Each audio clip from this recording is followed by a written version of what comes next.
You know, I don't quite know where to start with the entitlement programs and the socialization of America, but obviously you're touching on that.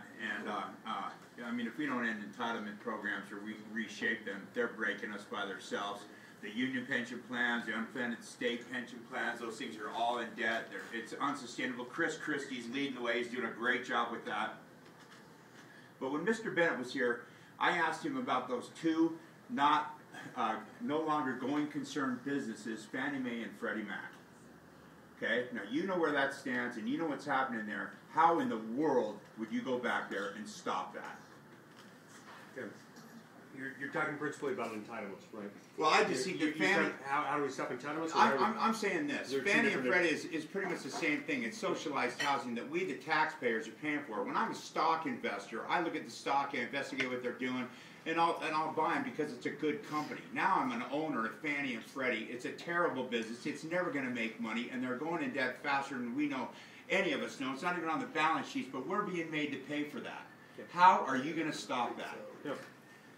Again, if we return to basic principles of what the federal government is supposed to be doing, then we won't have time for things like that don't make any sense.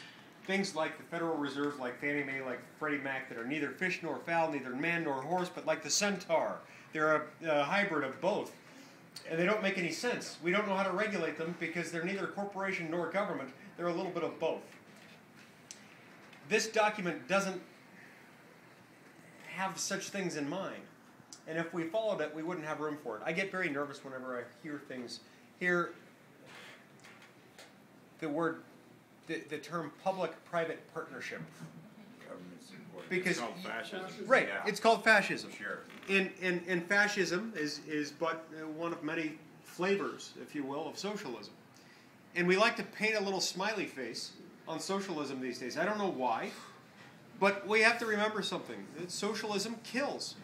Socialism was responsible for killing at least 100 million people during the 20th century. I actually believe it's probably a lot more than that. But we know, no matter what, it was responsible for killing at least 100 million people in the 20th century and inflicting untold amounts of suffering on hundreds of millions of others. And yet we continue to embrace it, and like a dog to its vomit, we return to it. I shouldn't say dog to its vomit when we're in a restaurant.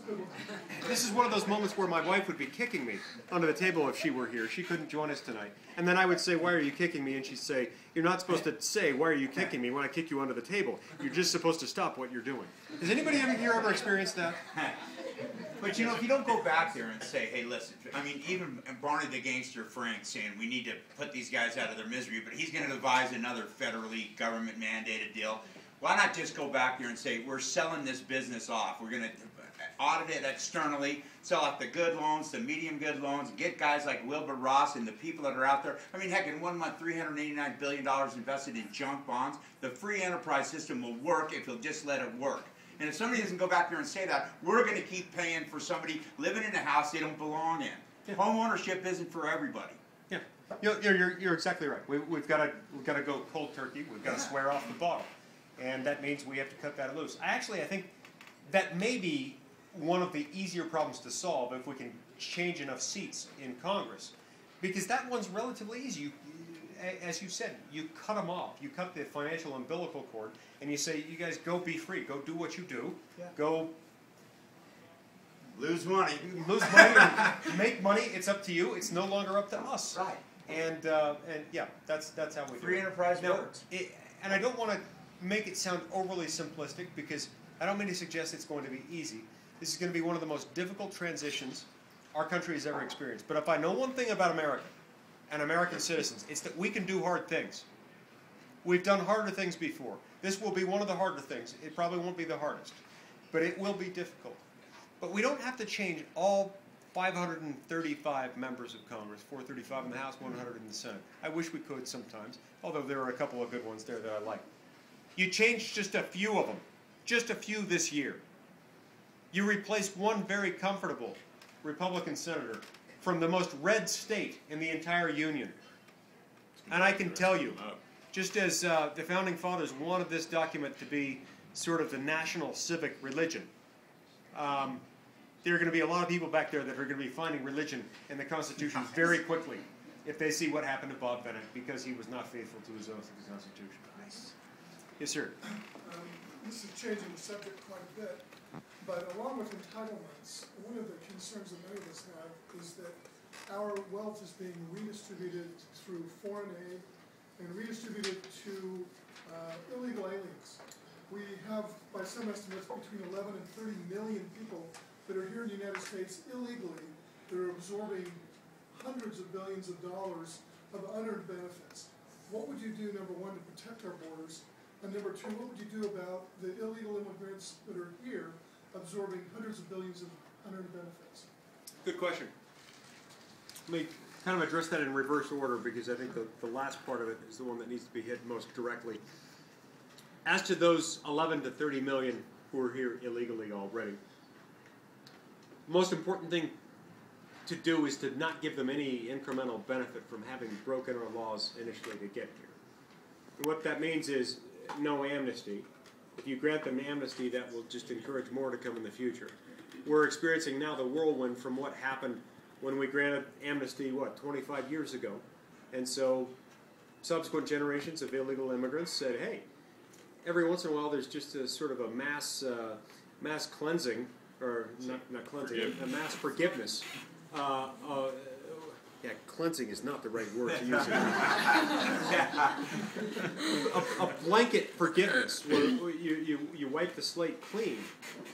And so let's go in there and just stay long enough, and then you can eventually get citizenship. That's wrong. Anything that's like unto that is also wrong.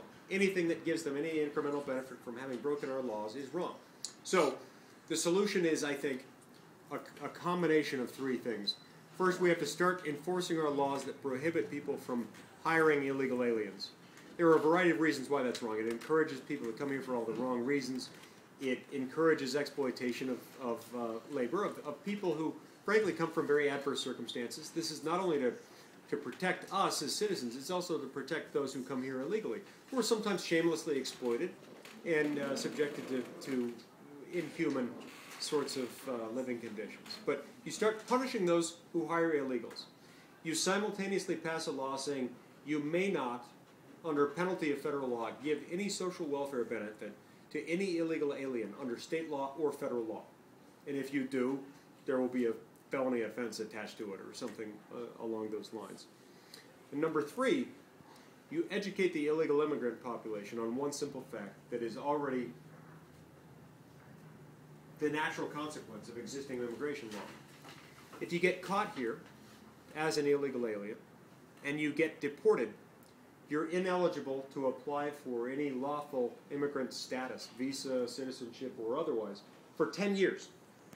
If we did all three of those things, they wouldn't have a job, they wouldn't be able to rely on our social welfare network, and they would understand that if they want to come here legally, they had better self-deport before they get caught and deported, or else it'll be a long time before they'll be able to reapply. That would encourage them to get themselves back to their home country, where they can then apply. And upon such time as they're granted a visa status, then they can come back in. But they shouldn't be able to be allowed to stay here to do that. They shouldn't be granted any form of amnesty. But you need to change the law that allows them, if they're born here, they're automatic citizens. Yeah. Every one of these illegal aliens almost have children born here. Yeah, we refer to that as the anchor baby problem, where because of the sort of twisted way in which the Supreme Court has interpreted the 14th Amendment, they've interpreted the language, persons born under the jurisdiction of the United States become citizens of the United States. I think that was a mistake to interpret it